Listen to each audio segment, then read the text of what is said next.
Zikir yang sebenarnya ketika rohani kembali memandang kepada Allah Subhanahu wa taala. Apa siksaannya?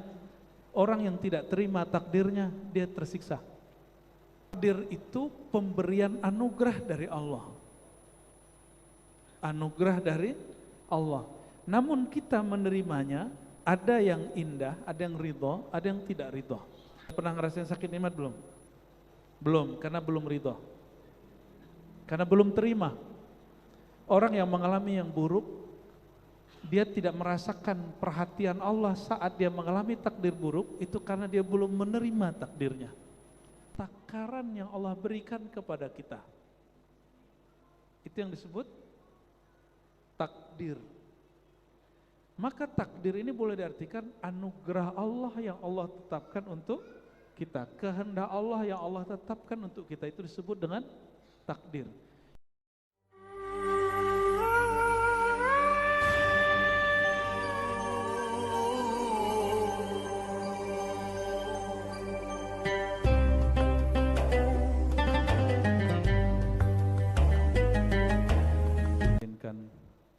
Untuk hidup, untuk belajar, untuk mengenal Allah Subhanahu wa taala. Kita masuk insyaallah kepada rukun iman yang keenam, ya. Kalau di kitab ini Al-Khamis min Syu'abil Iman, cabang-cabang iman yang kelima. Cabang-cabang iman yang kelima yaitu tentang takdir, ya.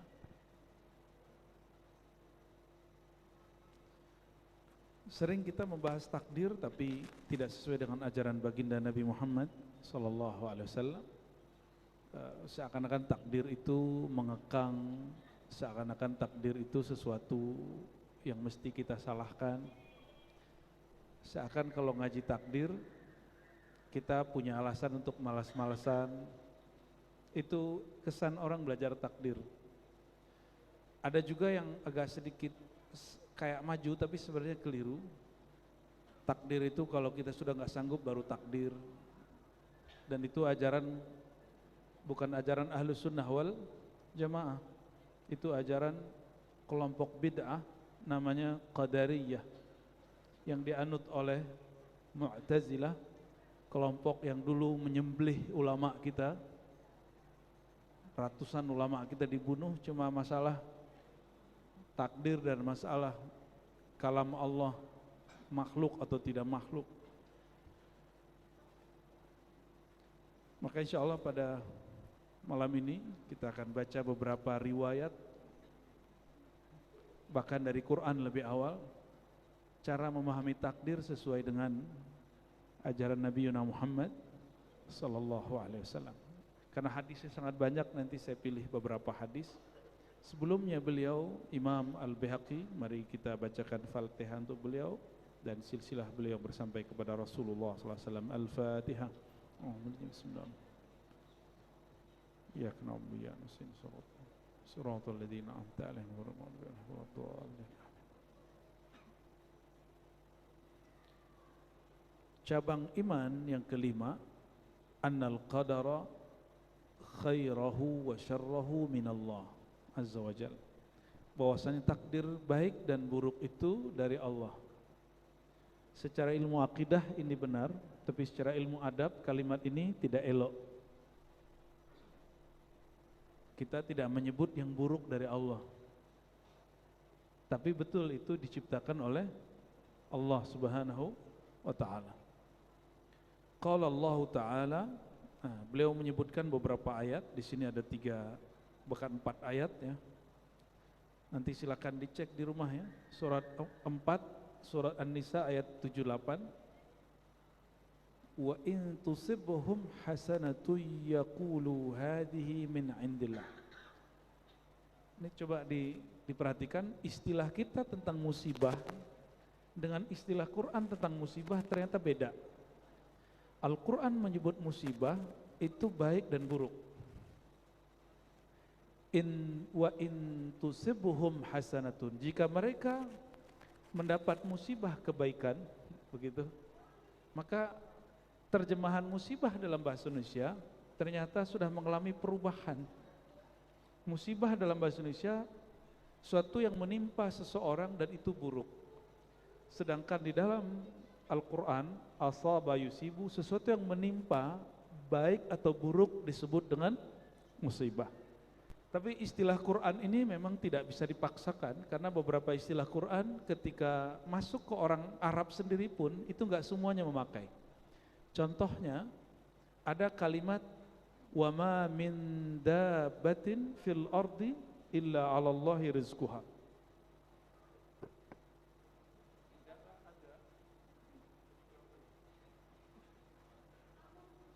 Tidaklah ada dabah semua yang berjalan di muka bumi, yang melata di muka bumi, kecuali Allah tanggung rezekinya. Tapi orang Arab menyebut kata dabah khusus untuk binatang, hewan. Jadi saya nggak boleh panggil wahai dabah, wahai binatang. Jadi istilah Qur'ani tidak mesti kemudian mesti dipakai secara living, secara langsung di kehidupan kita. Maka living Quran itu menjadi salah satu ilmu penting hari ini di kampus-kampus keislaman, bahwa ada proses pembudayaan isi-isi daripada Al-Quran, termasuk kayak Yasinan. Itu kan Quran yang jadi budaya, benar nggak? Tahlilan itu living sunnah, living Quran.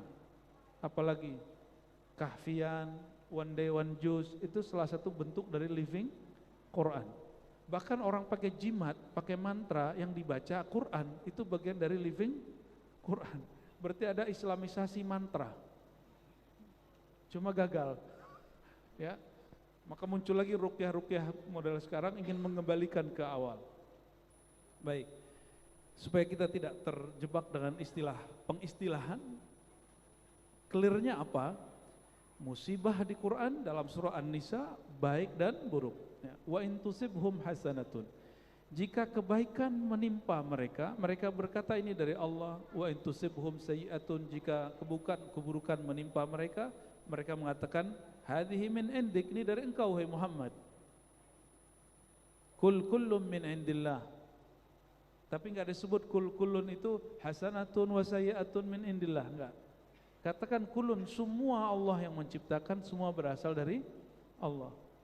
Jadi salah satu su'ul adab, buruk adabnya orang-orang Arab zaman itu, kalau yang baik-baik dari Allah, kalau yang buruk dari Nabi Muhammad SAW. Ini cara-cara jahiliyah yang dibersihkan oleh Allah Subhanahu wa ta'ala. Surah An-Nisa ayat 79 juga bicara yang sama, tapi kalimatnya lebih detail lagi. Ma asabaka min hasanatin faminallah, apa yang menimpa engkau dari kebaikan maka dari Allah, yang menimpa engkau dari keburukan maka dari dirimu masing-masing, bukan dari Nabi Muhammad sallallahu alaihi wasallam. Maka adab kita kalau kita ditimpa keburukan, kita mengatakan ini salahku, bukan salah Nabi, bukan salah guruku, bukan salah orang tuaku, ini salah aku, ya. Ini yang baru nyalon kemarin terus gagal, nggak usah salahkan KPU, karena ketua KPU-nya sudah turun juga. Bukan juga salah aplikasi itu yang dilihat-lihat tiap hari itu, si rekap ya udah cukup, ya. Katakan kalau ada yang gagal itu kita yang gagal, tidak usah kemudian mengalamatkan kepada orang. Orang yang berhasil seperti ini, dia mencapai kedewasaan spiritual yang tidak menyalahkan orang lain, tapi menyalahkan diri sendiri, tapi tidak putus asa. Ya, dirimu siapa yang menciptakan? Allah, ya sudah. Berarti ini takdir Allah kepada kita.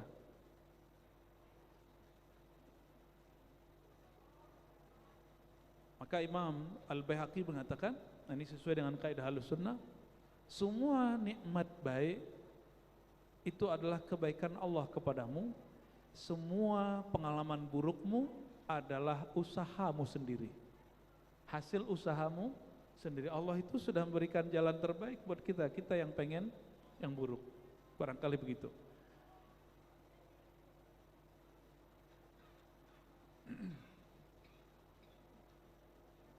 Lalu beliau menyebutkan satu riwayat bahwa ini hadis pertama di Sahih Muslim. Yang pertama kali memperdebatkan takdir itu beberapa tokoh di Basrah. Basrah ini wilayah di Irak. Kota Basrah ini kota santri. Tapi ada santri yang lurus, ada santri yang bengkok. Ma'bad al-Juhani, muncul seseorang namanya Ma'bad al-Juhani, ini santri agak cerdas tapi bengkok. Hafal Quran, hafal banyak ibarat, tapi dia menyimpang. Ma'bad al-Juhani mengatakan apa? Enggak ada takdir. Takdir tidak ada. Ma'bad Juhani lah yang kemudian disebut bapak anti takdir dalam Islam. Lalu apakah statusnya masih muslim? Di sini disebutkan bahwa Yahya bin Ya'mar dan temannya Humaid al-Himyari datang ke Madinah sekedar mencari Abdullah bin Umar untuk menanyakan status keislaman orang yang mengingkari takdir. Apa kata Sayyidina Abdullah bin Umar? Inni bari'um minhum. Aku berlepas diri dari mereka dan mereka terlepas daripada aku. Ini menjadi masalah. Apa maksud Sayyidina Abdullah bin Umar mengatakan aku lepas dari mereka, mereka lepas dariku? Di sini muncul dua persepsi ulama kita, ulama ahlu sunnah, bahwa orang-orang Qadariyah itu telah murtad. Itu kelompok pertama. Sehingga beberapa ulama sufi di abad ketiga, ketika ayahnya seorang Qadariyah mati, dia tidak mau mengambil harta warisannya. Kenapa? Orang kafir tidak mewarisi mukmin dan sebaliknya. Begitu kerasnya sufi-sufi zaman itu, ya. Tapi kita nggak ngambil itu, ya. Apa kata beliau? Lau kana li ahadihim mithla Uhudin dhahaba. Seandainya kalian punya amalan seberat gunung Uhud, jadi kalian infakkan misalnya segunung Uhud zahaba, emas, maka Allah tidak terima hatta yu'mina bil qadari kullihi khairihi wa syarrihi, sehingga kalian menerima takdir baik dan buruk. Maka sekarang kita terjemahkan apa makna takdir. Takdir itu dari bahasa Arab qaddara atau qadara, yaqdiru qadran atau yaqdaru qadran, qidran, itu macam-macam istilahnya. Kalau kudratan berarti kekuatan. Kalau qadran udah jadi bahasa Indonesia kadar. Takdir itu berarti kadar. Apa makna kadar? Kadar air, apa artinya? Takaran. Maka yang disebut takdir itu takaran yang Allah berikan kepada kita. Itu yang disebut takdir. Maka takdir ini boleh diartikan anugerah Allah yang Allah tetapkan untuk kita, kehendak Allah yang Allah tetapkan untuk kita, itu disebut dengan takdir. Kira-kira kalau Allah memberi, itu karena Allah sayang atau karena Allah benci? Karena Allah sayang. Maka takdir itu sebenarnya selalu diindikasikan hal yang baik. Lalu kenapa orang baru membaca takdir kalau urusannya jahat atau buruk? Kalau dapat musibah, ini mah takdir. Kalau dia lagi baik, dia nggak bilang itu takdir, itu usaha gua. Jadi kebalikan logika Quran. Quran mengajarkan jika engkau mendapatkan kebaikan, katakan itu dari Allah. Jika mendapatkan keburukan, katakan itu darimu. Tapi orang hari ini mengatakan apa? Kalau dia lagi gagal, dia salahkan Allah. Tapi kalau dia lagi sukses, dia mengatakan ini karena cerdas aku, ini karena pinter aku, ini karena relasi aku. Kebalik dengan logika Quran, pantesan jadi orang stres, ya.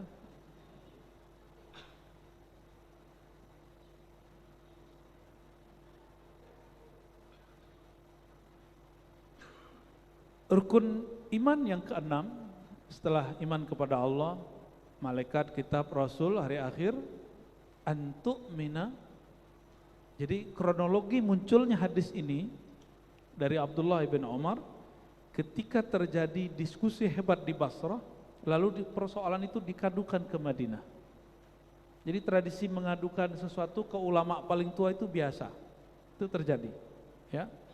Lalu disampaikan oleh Sayyidina Abdullah bin Umar kisah Sayyidina Jibril bertanya 4 hal: Islam, iman, ihsan, hari kiamat, kapan kiamat, tanda kiamat. Pada bab al-iman ada kalimat antu'mina, engkau percaya, beriman kepada Allah, malaikat, kitab, rasul, takdir. Ada tambahan di riwayat Abdullah bin Umar.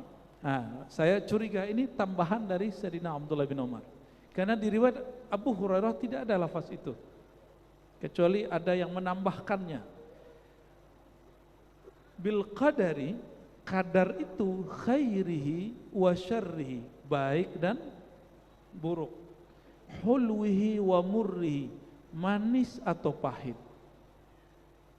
Manis atau pahit. Saya mau tanya, kalau kita sakit, itu takdir baik atau buruk? Baik atau buruk? Beneran nih baik. Karena udah ngaji di Sunda Kelapa nih bilang baik. Coba kalau kita sakit rasanya enak apa enggak enak? Itu maksud saya. Enggak enak toh? Enggak enak. Berarti takdirnya enggak enak. Itu disebut murrun. Takdir yang enggak enak. Kalau enggak ntar dikasih sakit terus loh. Oke? Sakit yang enggak enak itu, hati-hati. Saya mau pelan-pelan nih masuknya. Dengan sehat yang enak itu sifat kita atau sifat Allah? Tabiat kita sehat sakit itu atau Allah yang sehat sakit? Tabiat kita. Jadi yang sakit itu, yang merasa sakit itu kita, yang merasa sehat itu kita. Orang yang bekerja di dunia kedokteran, nah ini nanya nih Pak Dokter nih, kalau nggak ada orang di rumah sakit, nggak ada orang yang datang ke rumah sakit, gimana Pak Dokter? Gimana nasib para dokter? Gimana nasib orang-orang yang bekerja di dunia kedokteran, di dunia farmasi? Jadi sakit itu mungkin nggak enak bagi yang sakit, tapi itu baik bagi orang yang bekerja untuk yang takdir hidup dia memang di situ. Ya, mulai connect.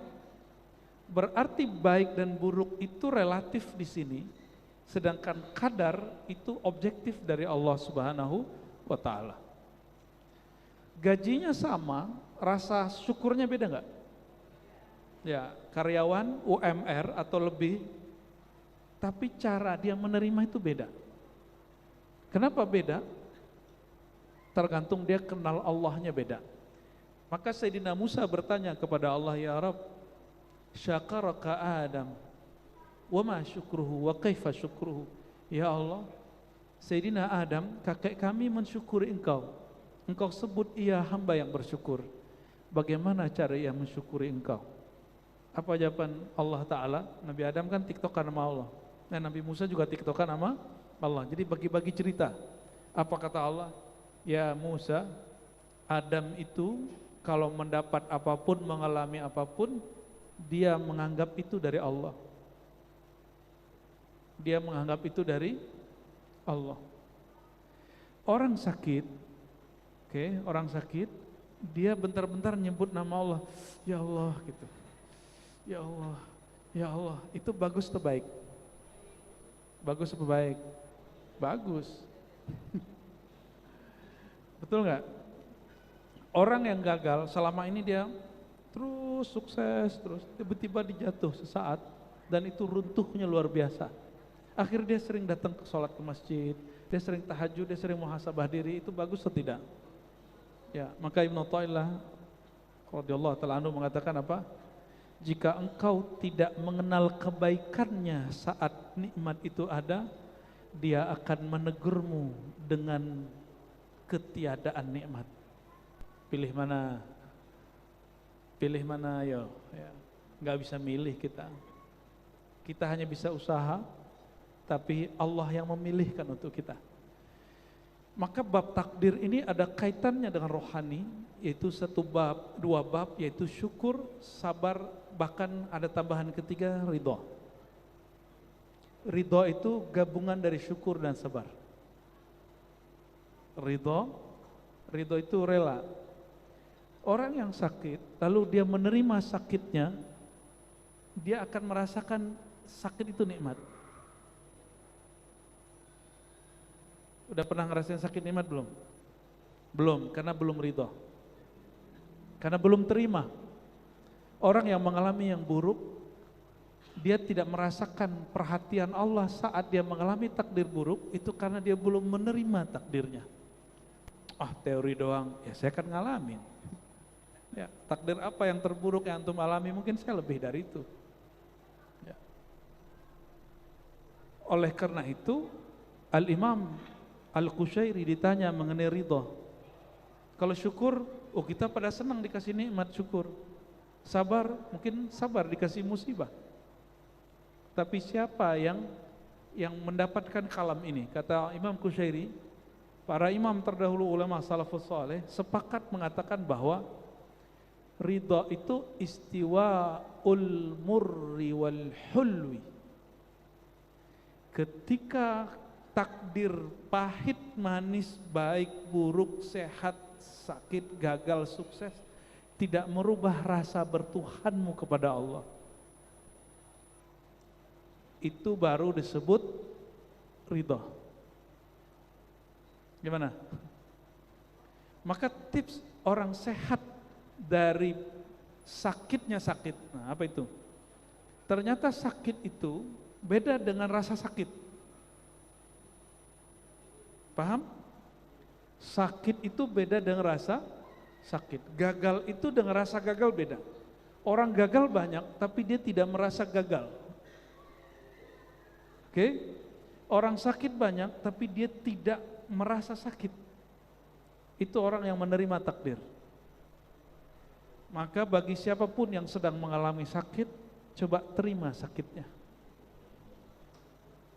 Siapa yang pernah mengalami gagal atau sedang rugi, sedang tidak baik nasibnya, katakan, ya Allah, aku ridho dengan apa yang terjadi pada diriku. Sebagaimana engkau katakan, famin nafsik, itu salah diriku bukan salah engkau. Pakaikan adab kepada Allah biar Allah kemudian juga memakaikan adabnya kepada kita. Ya, karena kita berburuk sangka kepada Allah, Allah pun tambah jahat. Bukan jahat sebenarnya, yang jahat itu pikiran kita. Ana inda dhanni abdi. Karena engkau berpikir jahat kepada Allah, apapun yang terjadi padamu, engkau merasa Allah itu jahat. Jadi tiap hari kita mikir Allah jahat, Allah jahat. Ya, itu. Padahal Allah selalu baik. Gak usah jauh-jauh. Punya tetangga, kita nggak senang sama dia, dia senyum. Tersinggung nggak? Ya, dia senyum, kita tersinggung nggak? Nyengir gitu. Dia nganterin makanan, hadiah misalnya, berbagi. Kita coba, makanan gak enak begini dikasih sama kita. Ya, udahlah dikasih, protes. Nah, sifat kita begitu.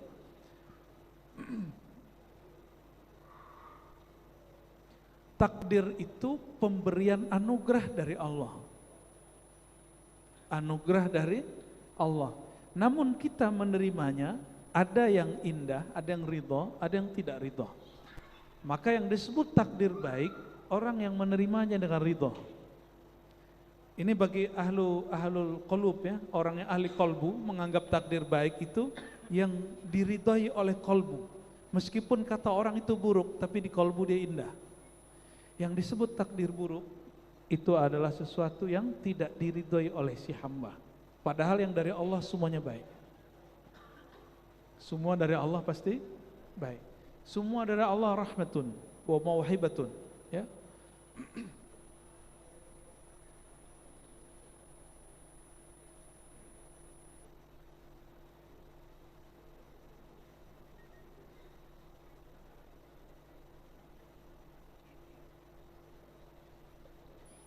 Satu kali Ibnu Ad-Dailami mendatangi sahabat Nabi Ubay bin Ka'ab. Apa kata dia? Waqa'a fi nafsi syai'un. Wahai Ubay, saya gelisah mengenai takdir. Apa yang dia pikirkan? Allah kok begini ya gitu. Allah kenapa menakdirkan aku begini? Kalau orang-orang berbicara tentang Islam dalam kacamata global, jika cara bacanya tidak punya ilmu, maka teman-teman ini akan selalu ngomong ini, Islam lagi mundur, Islam selalu dizolimi gitu ya. Itu antum kena tuh, udah kena tuh otaknya. Ya, saya termasuk orang yang tidak suka dengan cara pandang begitu. Islam sedang zolimi, nggak ada. Al-Islam ya'lu wa la yu'la alaih. Islam itu selalu tinggi dan nggak pernah di bawah. Islam tidak pernah dizolimi karena Islam itu suci, Islam itu qadim, Islam itu di sisi Allah. Mana ada yang qadim dizolimi oleh yang hadis yang baru dicipta. Oke? Islam tidak pernah dizolimi. Hanya orang yang mengaku Islam, dia merasa dizolimi. Paham? Oke, sudah nyambung? Islam tidak pernah dizolimi. Kalau ada orang bakar mushaf Quran, dia tidak sedang bakar Quran, karena ini kumpulan lembaran-lembaran. Dia hanya membakar huruf-huruf yang ditulis di dalam lembaran ini. Sedangkan Quran kalam Allah qadim, yang ada pada zat Allah, mustahil disentuh, mustahil dibakar, mustahil dihina. Yang dihina cuma mushaf. Quran tidak akan pernah bisa dihina. Maka saya ngajar orientalism, kritik kita terhadap orientalisme yang bahas Quran, kita memberikan pencerahan kepada mahasiswa begitu. Ya nggak usah khawatir, nggak usah merasa Islam itu dihina, Quran dihina, biasa aja. Yang dihina itu orang yang merasa Islam. Oke? Karena inna din, sesungguhnya din di sisi Allah, indallahil Islam. Kalau di sisi Allah pasti mulia. Nah, jadi tolong diubah konsepnya. Islam tidak pernah hina, tidak pernah kalah, tidak pernah mundur. Islam tetap tinggi. Orang Islamnya yang mundur, orang yang merasa berislam tapi dia tidak serius berislamnya, itu yang mundur, itu yang gagal, itu yang tidak maju. Di masa Rasulullah SAW menyebar Islam di Mekah, di Madinah, kita di Indonesia belum ada, di negeri Indonesia belum ada Muslim Indonesia. Ya, jangan merasa memiliki Islam. Islam itu yang memiliki Allah. Ya, kita ini hanya sedang memantaskan diri untuk Islam. Dan semoga Allah memandang kita pantas untuk Islam. Amin ya rabbal. Itu yang disebut wala tamutunna illa wa antum muslimun. Jangan kamu mati kecuali engkau memantaskan dirimu dengan al-Islam. Apa makna al-Islam? Berserah diri, total menyerahkan diri, menerima diri di hadapan Allah Subhanahu wa taala. Orang ini bertanya, Ibn Dailami, wahai Ubay, aku galau masalah takdir. Apa jawaban Ubay?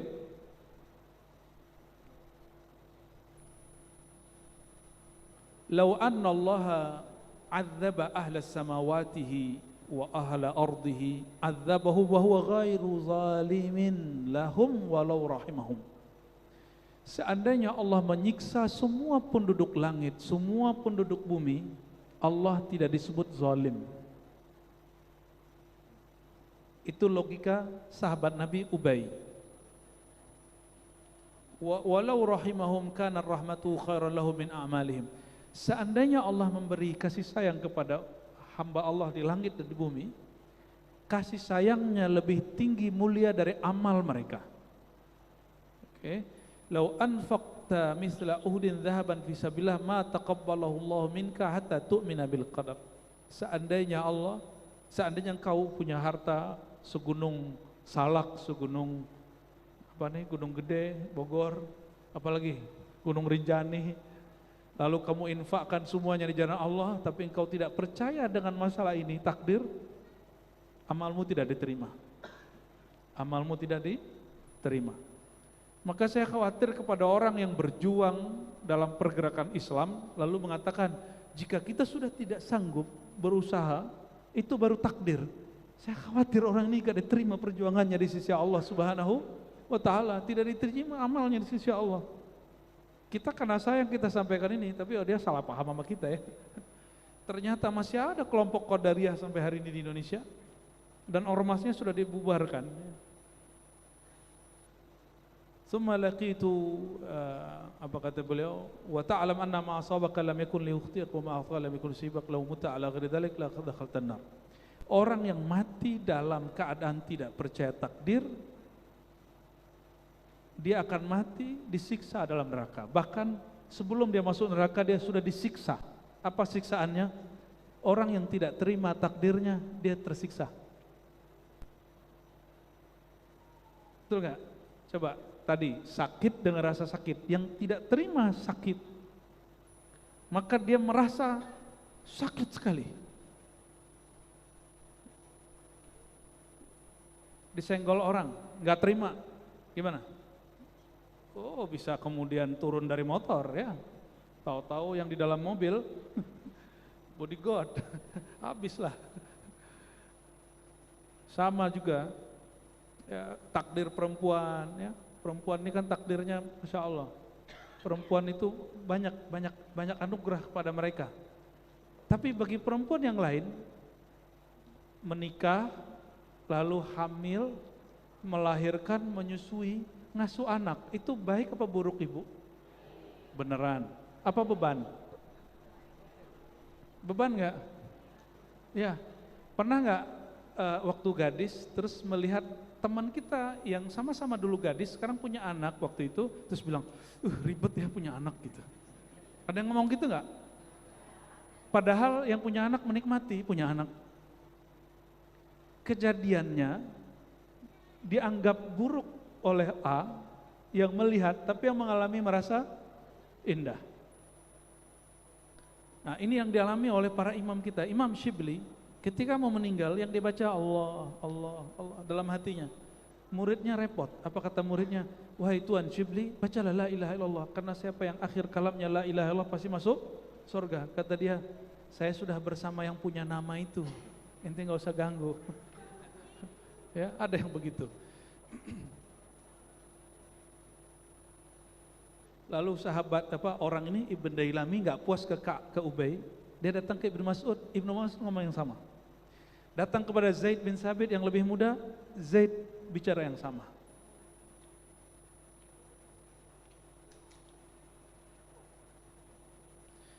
Saya mau tanya, adakah yang terjadi di alam semesta di luar takdir Allah? Ada nggak? Ada? Katanya usaha dulu baru takdir.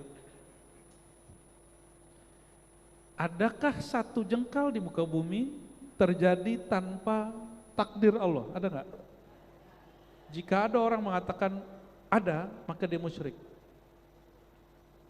Maka dia musyrik. Berarti apapun yang terjadi, satu detik berlalu, semua dalam takdir Allah Subhanahu wa Ta'ala. Oleh karena itu malam ini saya mengajak memahami takdir jangan cuma urusan nasib baik, nasib buruk, tapi takdir buruk bukan. Nah, mohon persepsinya diluruskan. Mungkin kajian begini tidak akan banyak berefek kepada orang, tapi saya berpikir kalau kita mulai dari mana? Dari mana lagi kita akan mulai? Kita mulai dengan kecil-kecil di sini. Siapa tahu keyakinan kita kepada Allah menjadi lebih baik.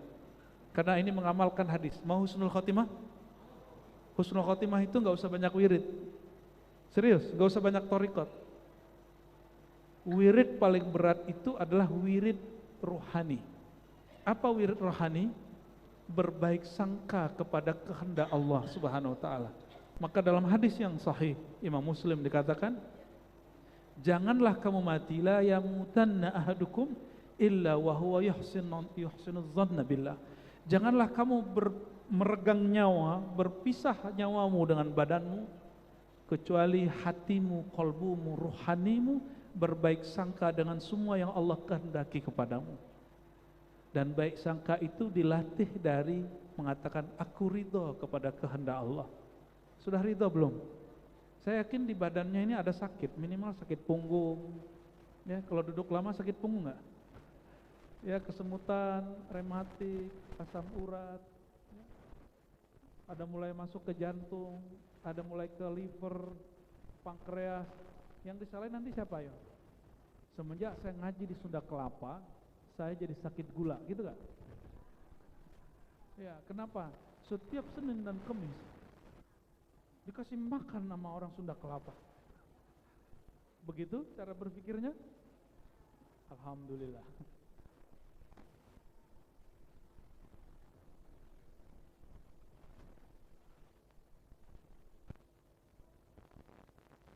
Banyak orang berpikir takdir itu cuma 4. Ada kan yang ngomong gitu kan? Apa aja tuh? Rezeki, amal, ajal, baik buruk, begitu ya? Saya mau tanya Bapak Ibu, 4 itu mencakup hidup kita atau bukan?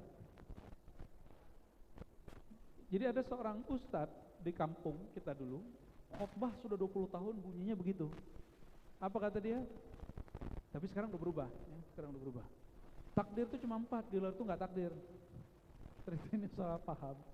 Ya, ada sebuah hadis yang menyebutkan bahwa inna ahadakum yujma' khalquhu, disebutkan di sini ya. Seseorang dimulai penciptaannya semenjak dia di dalam perut ibunya, di rahim ibunya, lalu Allah kirim malaikat untuk menuliskan takdirnya. Disebutkan detail jadi situ 4. 1 rezeki, amal, ajal, baik dan buruk. Di luar ini bukan takdir, kata dia begitu. Coba cek ya.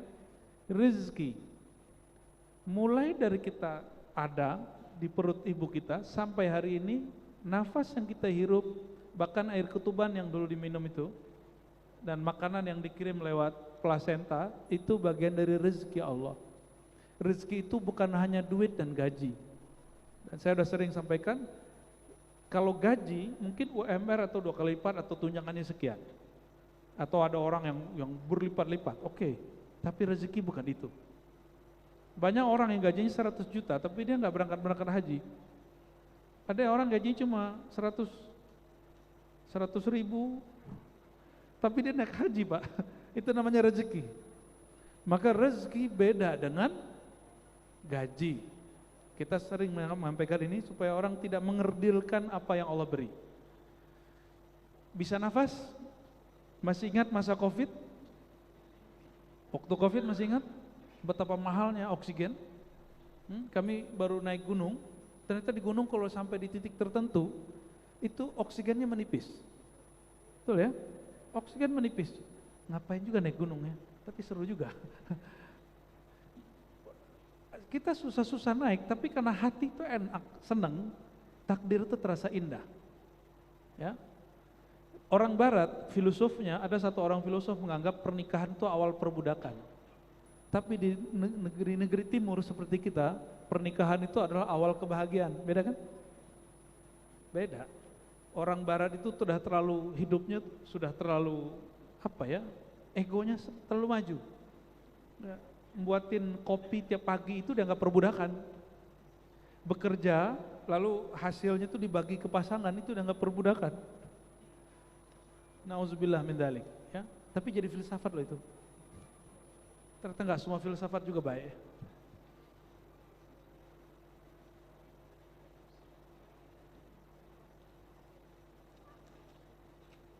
Apa yang ajib dalam kitab ini, Syu'abul Iman, ada yang disebut hadis mimpi.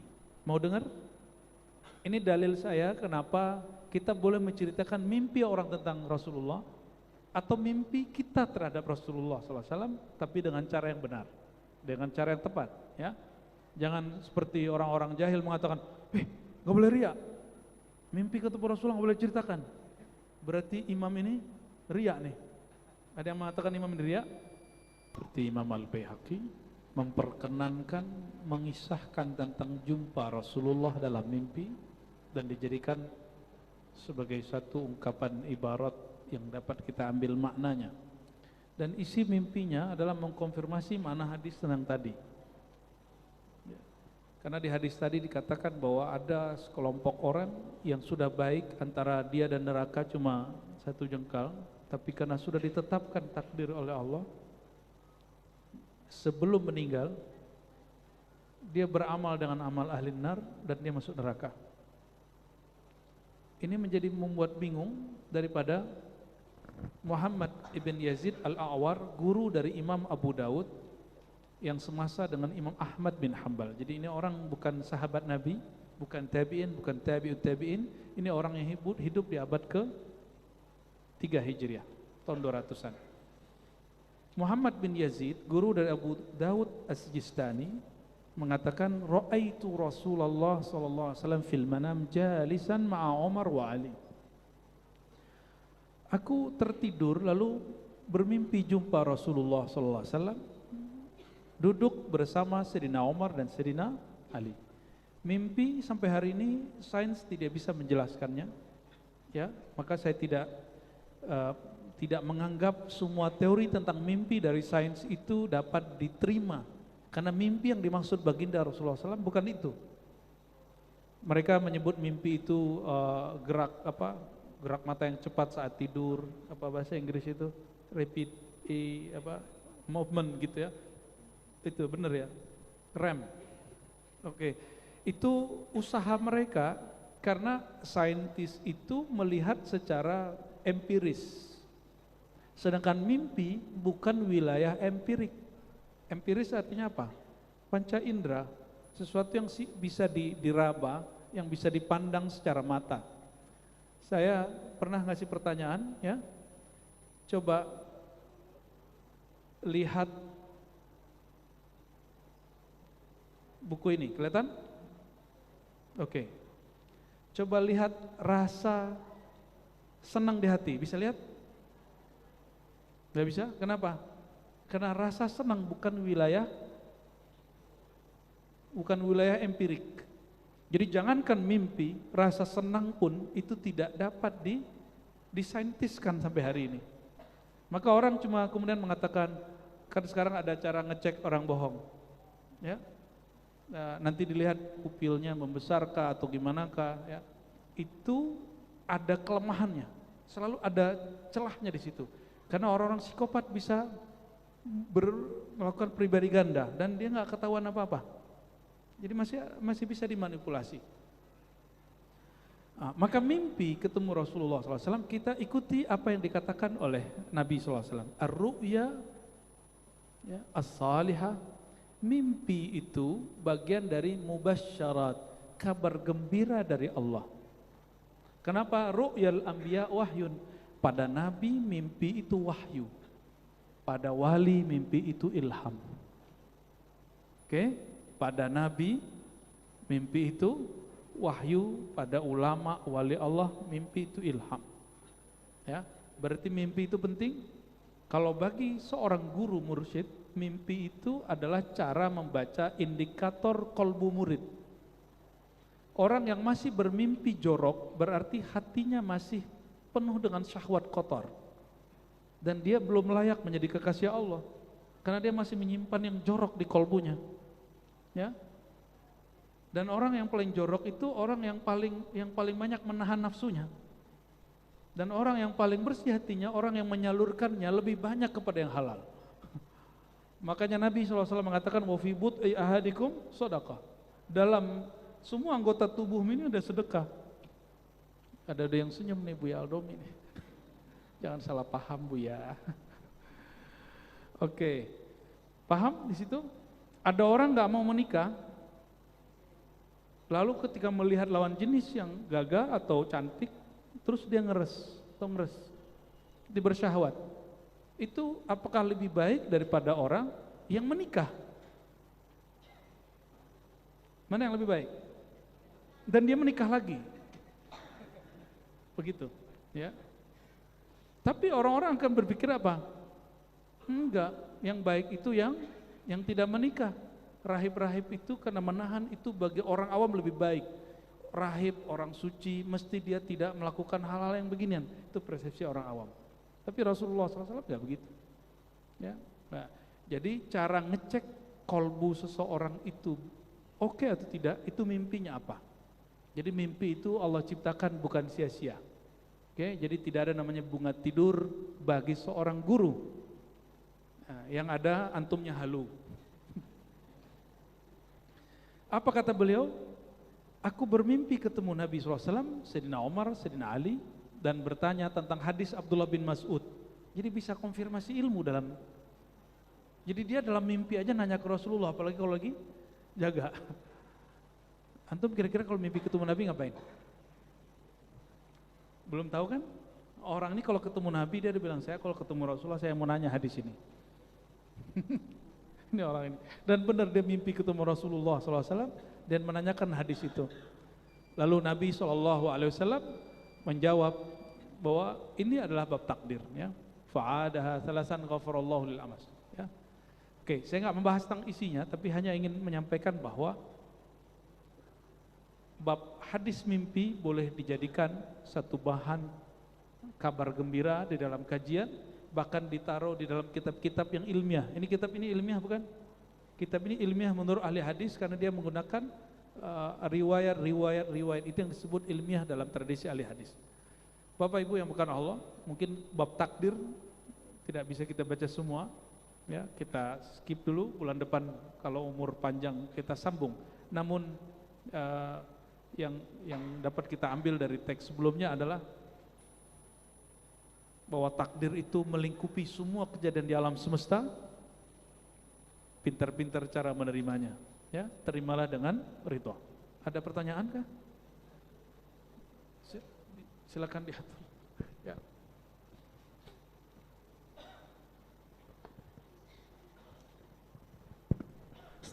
Assalamualaikum warahmatullahi wabarakatuh. Izin bertanya Buya, ingin menegaskan kalimat Buya barusan yang mengatakan bahwa tanamkan buat kita semua bahwa segala hal-hal yang baik itu datangnya dari Allah, takdir. Ya, kalau ada yang kurang baik, itu dari kita. Apakah itu mungkin karena kita kurang? Ya. Ya.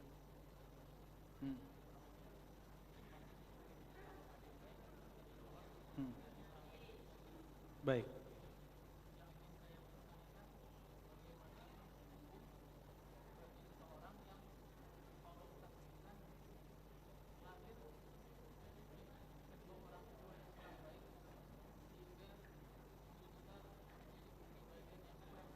Oke.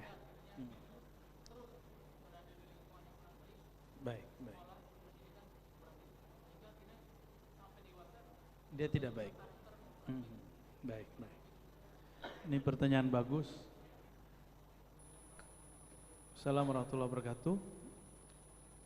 Bagaimana statusnya, bukan hukumnya ya. Orang yang punya orang tua tidak baik, terus dia lahir di lingkungan tidak baik dan menjadi orang tidak baik. Bapak Ibu, saudara-saudari yang berkahi Allah, betul ada hadis kullu mauludin yuladu alal fitrah. Setiap yang terlahir lahir fitrah, orang tuanya yang akan membentuk dia, atau dalam bahasa psikologi lingkungan dia yang akan membentuk dia. Betul. Tapi ada disebut dengan baik turunan, ada baik al-kasab, baik yang diperoleh. Ada Islam turunan, ada Islam yang dicari.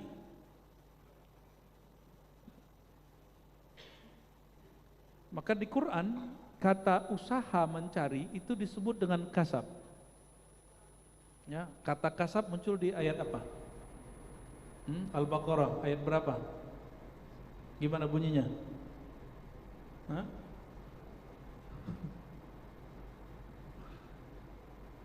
Sebelum yang itu, tilka ummatun qad khalat laha ma kasabat, ya, wa 'alaiha maktasabat. Itu umat terdahulu, orang tua kita orang terdahulu.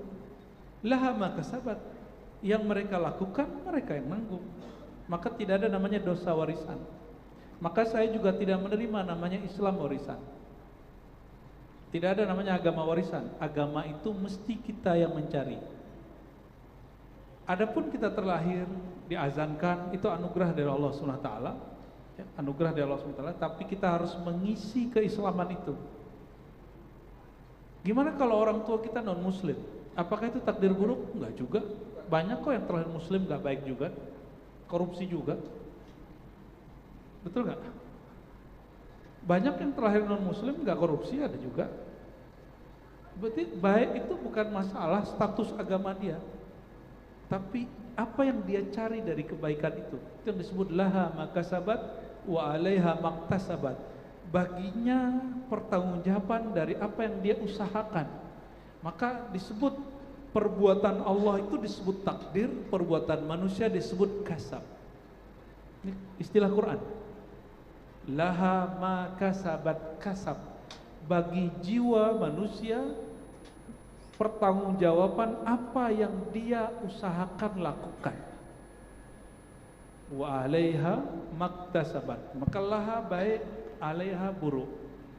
Kebanyakan ulama begitu walaupun ditentang oleh imam yang lain. Tapi Imam Fakhrul Razi mengatakan benar, laha usaha yang buruk baik, 'alaiha usaha yang buruk. Oleh karenanya ketika ada seseorang lahir di keluarga yang kurang baik, yang pertama saya mengatakan begini, kok tega ya anaknya bilang orang tuanya gak baik? Ya, gimana? Sayyidina Musa lahir dari ibunya, tapi besarnya di mana? Lahir di mana? Istana. Dan ayah angkatnya siapa? Fir'aun, Taghut zaman itu. Apakah dia jadi jahat? Oleh karena itu Allah mengatakan, wahai Musa, izhaba, berangkatlah kepada Fir'aun, wa qulu lahu qawlan kalima, wa qula lahu qawlan layyina. Katakanlah kepadanya kata-kata yang lembut. Sampai begitu. Salah satu kata yang lembut, jangan bilang orang tua kita jahat. Jangan bilang orang tua kita tidak baik. Emang kita sudah baik. Ya. Jadi salah satu adab anak adalah tidak menyebut orang tua dia jahat atau tidak baik, walaupun mereka emang jahat dan tidak baik. Oke? Nah, Sayyidina Musa dilarang mengatakan itu dan selalu diperintah oleh Allah qaulan layyina, kata-kata yang lembut, kata-kata yang kamu mengalah. Oke? Itu bukan orang tua asli loh, itu cuma orang tua angkat. Orang yang merasa dia tandingan Allah Subhanahu wa taala, bahkan Allah pun mengatakan katakan yang baik kepadanya. Ya. Ini baru cuma beda yasinan sama gak yasinan, kita gak yasinan, orang tua yasinan kita udah bentak-bentak. Ya, ada yang begitu kan hari ini? Ya, kalau Mas kayaknya enggak sih. Ya. Sudah banyak begitu hari ini. Orang tuanya dengerin musik. Saya itu maksudnya, ya. Itu kasetnya saya buang dulu itu. Ya, almarhum bapak saya itu paling paham. Tapi kayaknya doa beliau. Jadi selama lebih dari 3 tahun, setiap kali ada kaset dibeli bapak saya buang belakang. Di belakang itu ada kali tua, kita buang. Sore saya buang, besok pagi beliau pungut. Pagi saya buang, sorenya beliau pungut. Dan gak pernah marah, saya dibiarin aja. Ternyata doa beliau, kita ketemu guru yang baik. Alhamdulillah rabbil alamin. Ya, rahimallahu walidaina, amin. Ya. Ada lagi pertanyaan? Cukup?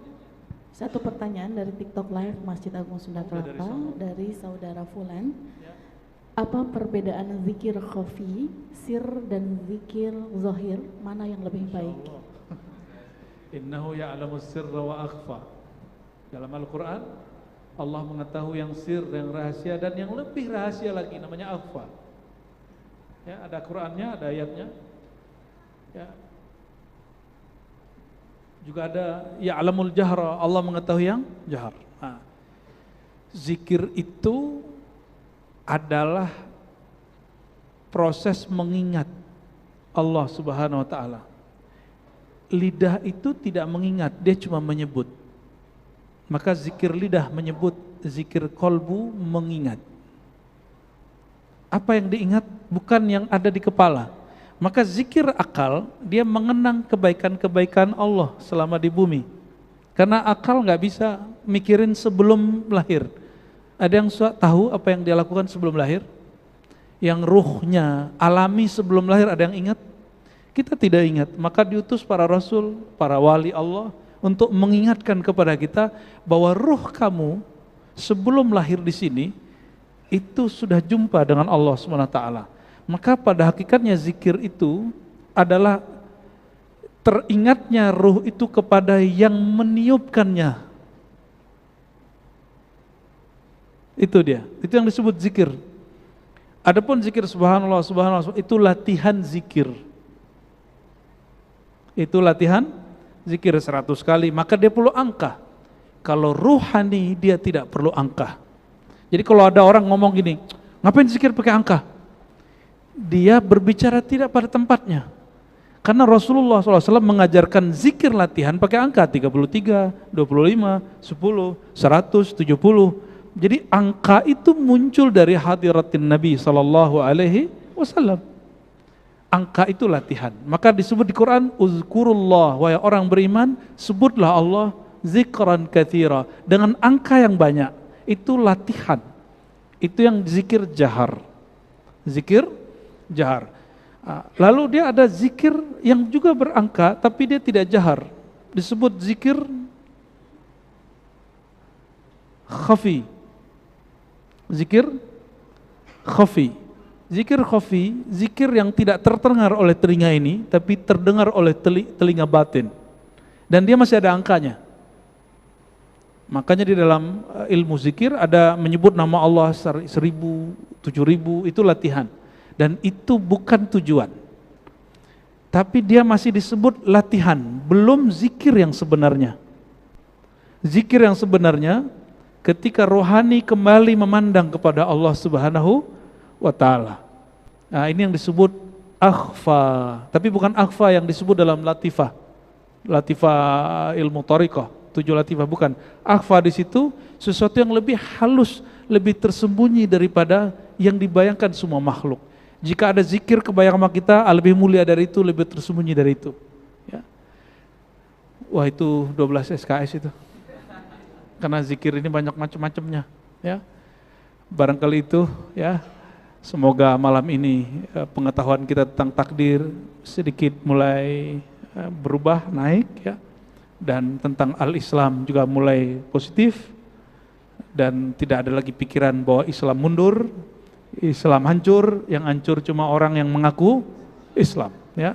Tidak ada takdir yang benar-benar buruk, yang hanya adalah perasaan kita tentang takdir itu buruk. Itu yang dimaksud dengan hadis, engkau percaya kepada takdir, apakah rasanya buruk, apakah rasanya baik.